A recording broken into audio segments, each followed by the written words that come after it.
Welcome to our all new channel Udayan edu plus.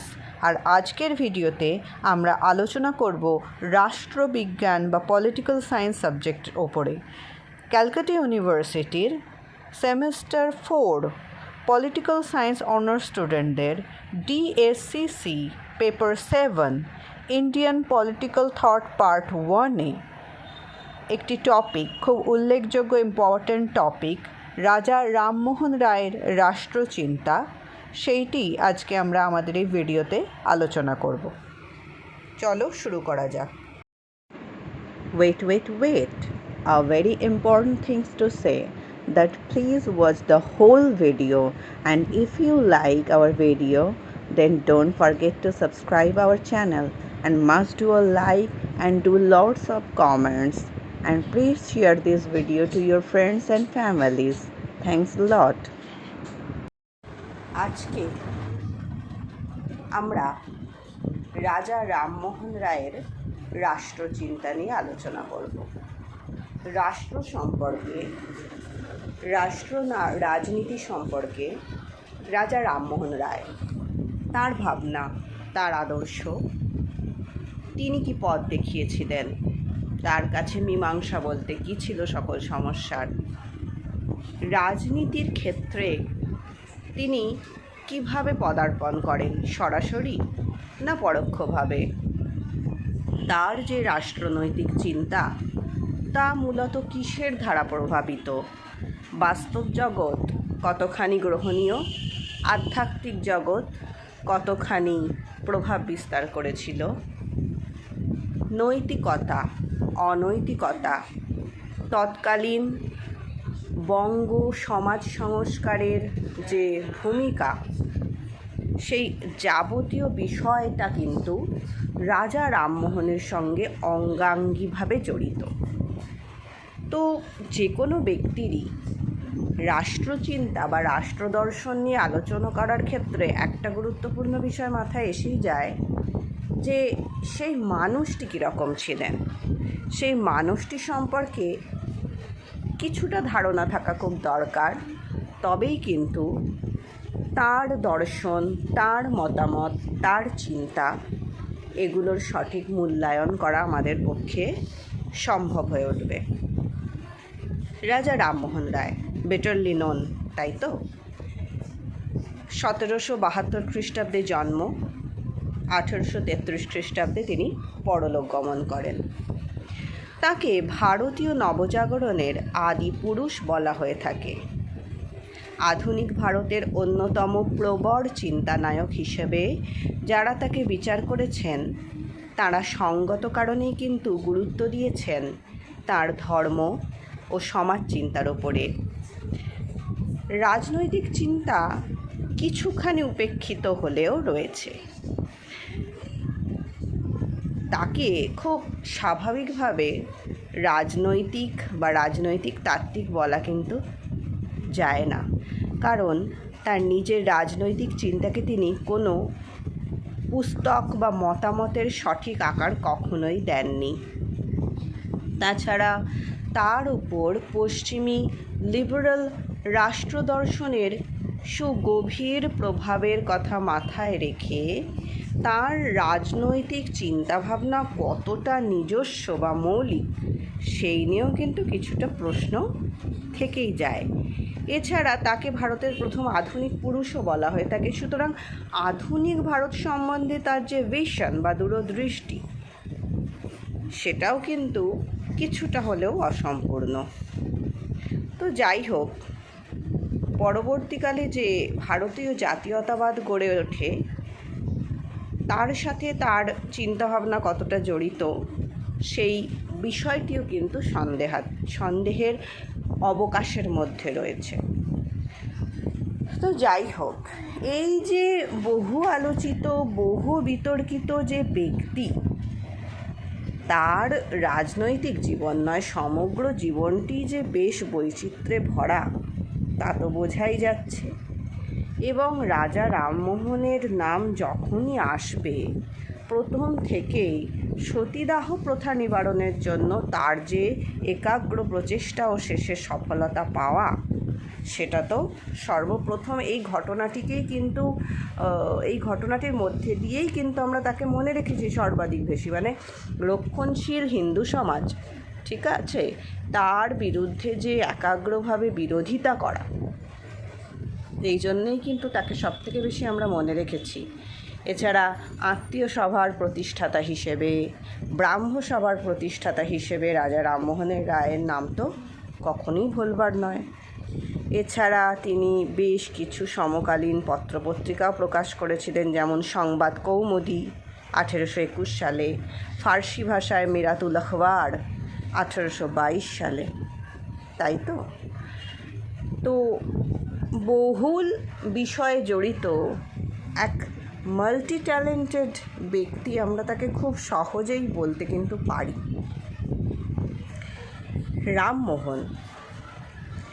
রামমোহনের যে স্বাধীনতা লাভের আকাঙ্ক্ষা, সেটা যে ব্যাপক পরিমাণে ছিল, সেটার বহু প্রমাণ কিন্তু পাওয়া যায়।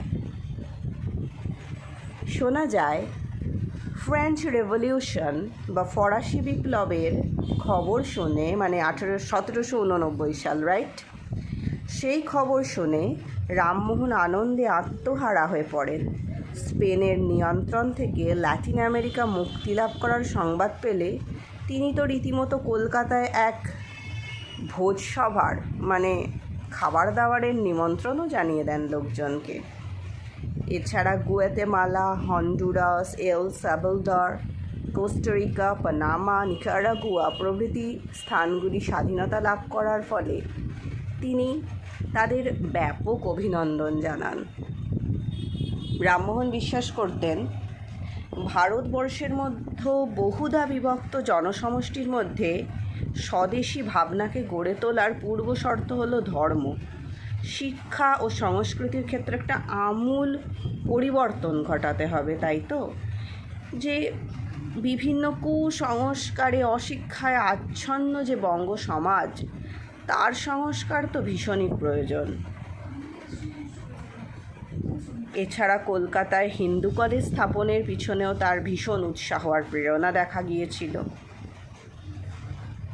যাই হোক, মুঘল সম্রাটের বক্তব্য ব্রিটিশের রাজদরবারে পৌঁছানোর জন্য কিন্তু তিনি 1829-30 সাল নাগাদ ইংল্যান্ডে যান। সেজন্য সে সময় রামমোহনকে রাজা উপাধিও দেওয়া হয়েছিল। ইংল্যান্ডে 3 বৎসর থাকাকালীন সময়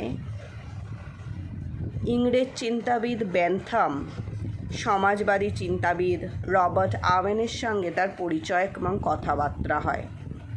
সেই সময় ব্রিটিশ উদারনৈতিক চিন্তার প্রভাব কিন্তু ফলে রামমোহনের ওপর ব্যাপকভাবেই দেখা যায়। 1833 খ্রিস্টাব্দে দক্ষিণ ইংল্যান্ডের ব্রিস্টল শহরে রামমোহন রায় পরলোক গমন করেন।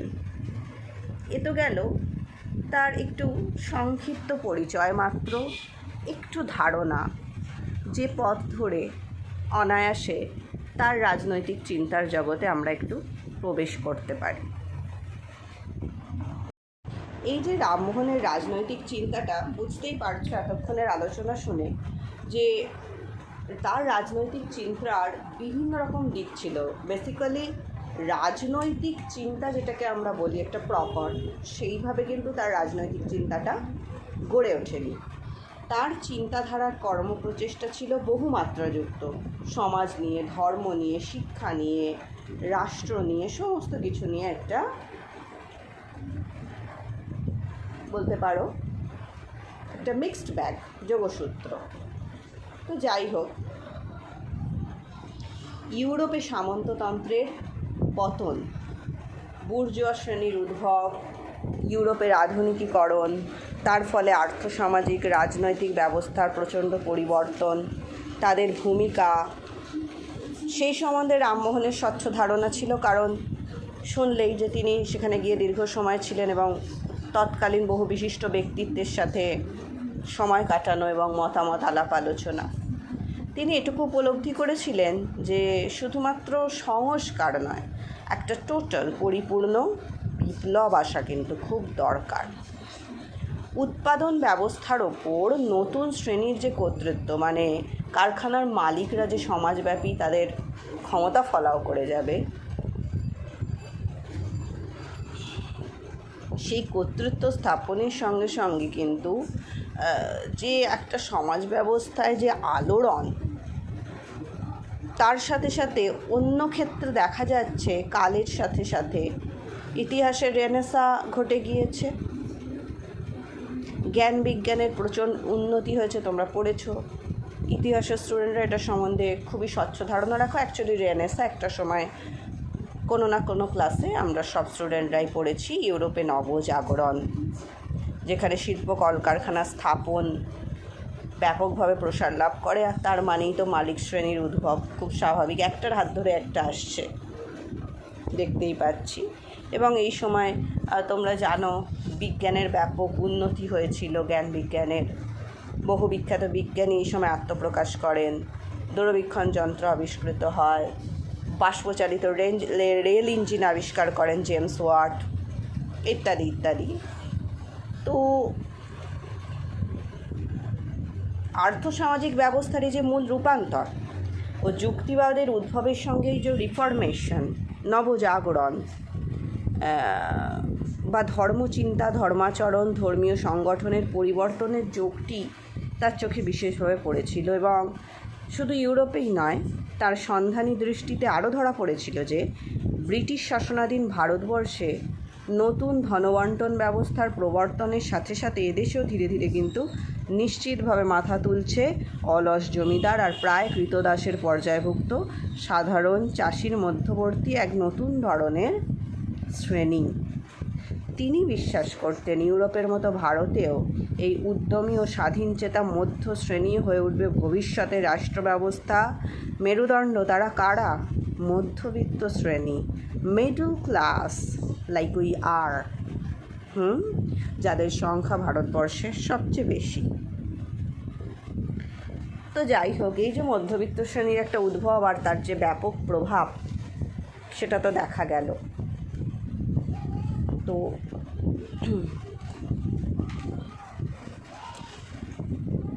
দেখা যাচ্ছে কি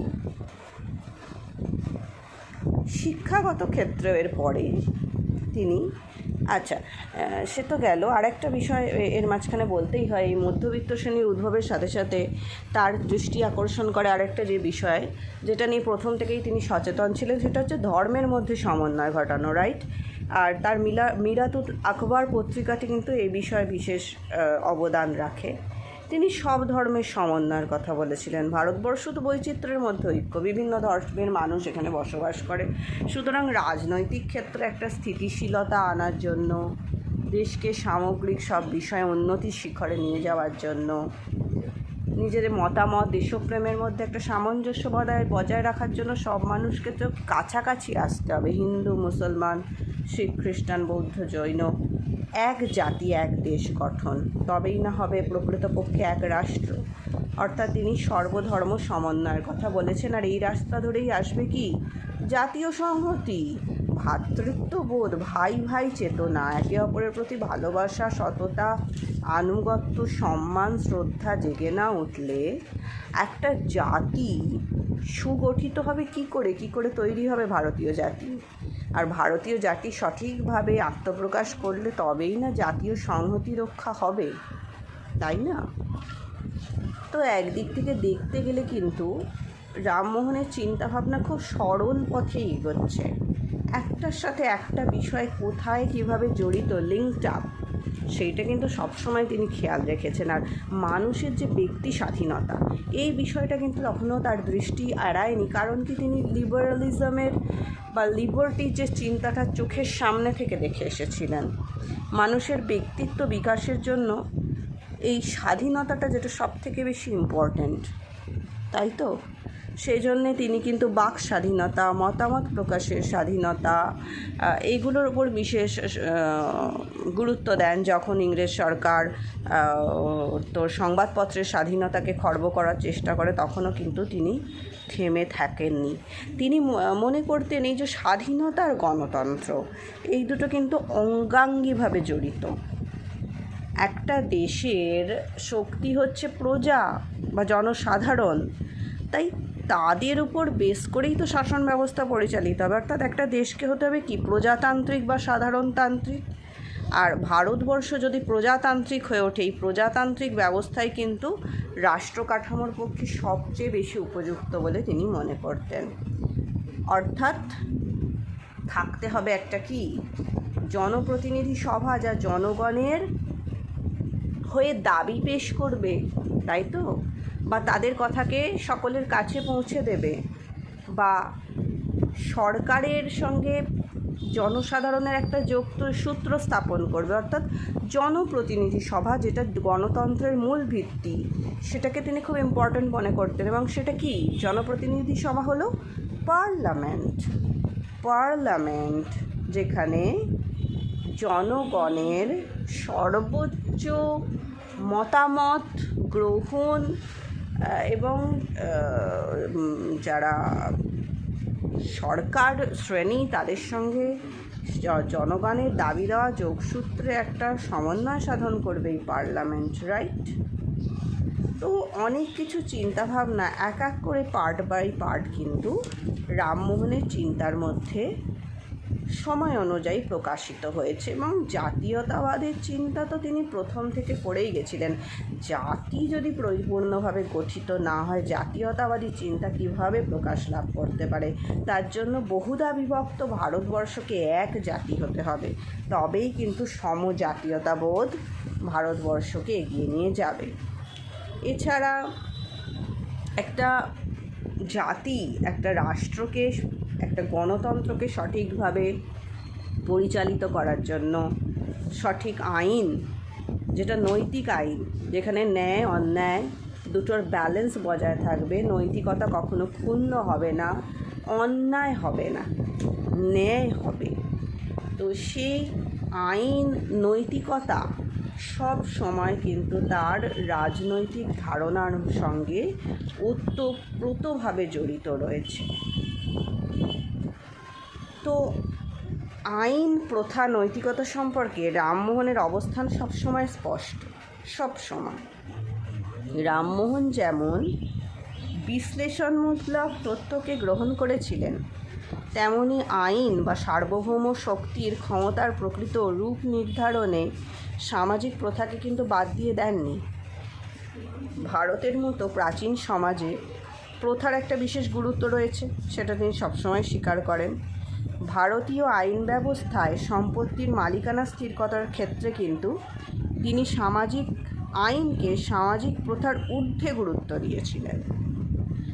জনমত গঠনে সংবাদপত্রের ভূমিকা তার আলোচনাতে বারবার আসতে থাকে। তিনি মনে করতেন সংবাদপত্রের স্বাধীনতা শাসক এবং শাসিতের উভয়ের পক্ষেই মঙ্গলজনক। একমাত্র স্বাধীন ও নিরপেক্ষ সংবাদপত্রই সরকারের সর্বোচ্চ নীতিকে জনসাধারণের সম্মুখে তুলে ধরতে পারবে। তো এই হলো ওভারঅল রামমোহন রায়ের রাষ্ট্র বিষয়ে, রাষ্ট্রের সাথে জড়িত বিভিন্ন বিষয়ে একটি শক্তিশালী জাতি, তাদের মধ্যে শক্তিশালী জাতীয়তাবোধ, সঠিক গণতন্ত্রের ভিত্তিতে একটা সঠিক রাষ্ট্র ব্যবস্থা যে কীভাবে গড়ে উঠবে, সেই বিষয়ে তার ধারণাটা জটিল নয়, বেশ স্বচ্ছ। কিন্তু স্টেপ বাই স্টেপ কোনটার মাধ্যমে কোনটা আসতে পারে, কোনটার পথে কোনটা সহজতর হতে পারে, এ বিষয়ে কিন্তু একটা ম্যাপ বা ধারণা তার রাষ্ট্রনৈতিক চিন্তা থেকে আমরা দেখতে পাই। তার যে রাজনৈতিক চিন্তার মধ্যে একটা দ্বিমুখী প্রভাব লক্ষ্য করা যায়। কেন বলতো?